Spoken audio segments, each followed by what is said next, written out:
Global leaders pledged to help rebuild Ukraine today during a recovery conference in Rome. The renewed vows of support come as Kyiv faces a new wave of Russian attacks. CBS News foreign correspondent Chris Livesay has the latest. Well, Ukraine has secured more than $12 billion in pledges to help it rebuild after more than 3 years of war. At a major conference in Rome, Ukrainian President Volodymyr Zelenskyy urged allies to use frozen Russian assets for rebuilding and called for more weapons and joint defense production. German Chancellor Friedrich Merz urged President Trump to, quote, stay with us in backing Ukraine, while the Trump administration has signaled support for sending more Patriot missile systems and resumed deliveries of artillery shells and precision missiles to Ukraine. All of this comes as Russia launched heavy missile and drone attacks on Kyiv Thursday, killing 2 and wounding 23 people.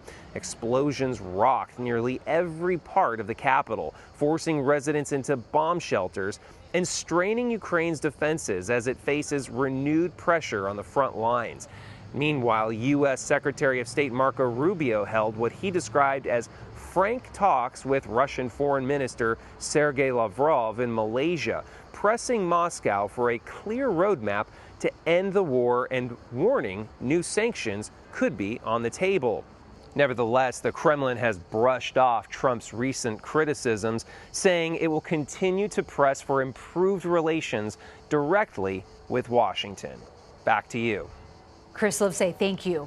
Senators are inching closer to approving new sanctions against Russia over the war in Ukraine. South Carolina Republican Lindsey Graham, a vocal supporter of Ukraine, has been leading that charge, and he says he expects the Senate to act soon. The move comes as President Trump ramps up his criticism of Russian President Vladimir Putin, and he aired his frustrations during a White House cabinet meeting earlier this week. Look, I'm very unhappy with them. We get a lot of bull thrown at us by Putin, for you want to know the truth. He's very nice all the time, but it turns out to be meaningless. CBS News congressional correspondent Caitlin Huey-Burns joins us now. And Caitlin, how far would these proposed sanctions on Russia go?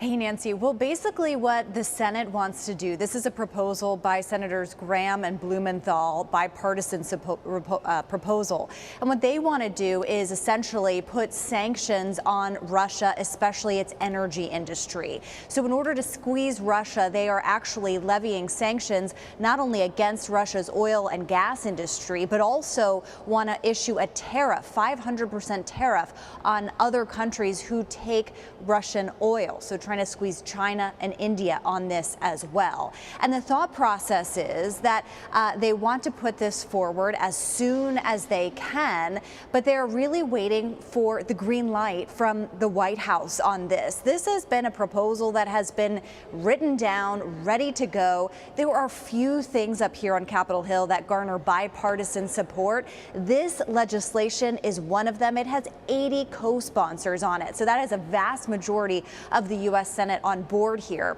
But the issue is around what the president's power can do, and there are stipulations in this bill that would give the executive a little more freedom, a little more leeway to waive off these sanctions if he sees fit. Yeah, on that point, Senator Lindsey Graham says that bill includes a waiver to give President Trump, quote, maximum leverage. I know you said there's bipartisan support, but are lawmakers on board with giving the president that kind of authority? Right. Well, as the bill is written now, it gives a 180-day waiver for the president to say, actually, we're not going to do these sanctions anymore. That's if, Russia, for some reason, comes on board and wants to work out some kind of peace deal on Ukraine. But there are some issues up here. There's some pushback, as you can imagine, from Democrats who don't necessarily want to give the president any more freedom here because they believe that the sanctions should be issued right now and that Congress should have the say in it.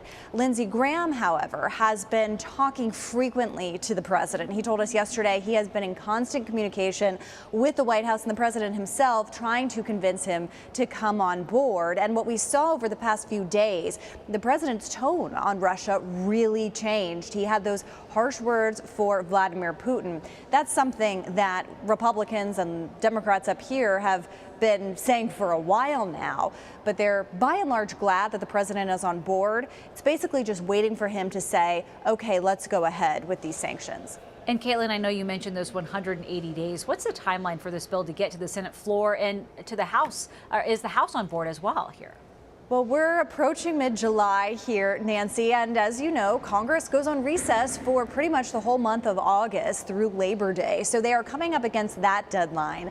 John Thune, the Senate Majority Leader, said that they want to get this done likely in this next work period, so that means before they leave for August recess. So just doing kind of back-of-the-napkin math here, that's just in a couple of weeks. They have a couple other legislative items that they have to get through before then, but Thune said this is ready to go. They're just waiting for the White House. So in the next couple of weeks, we could see some action here. All right, Caitlin, Huey-Burns, thank you very much.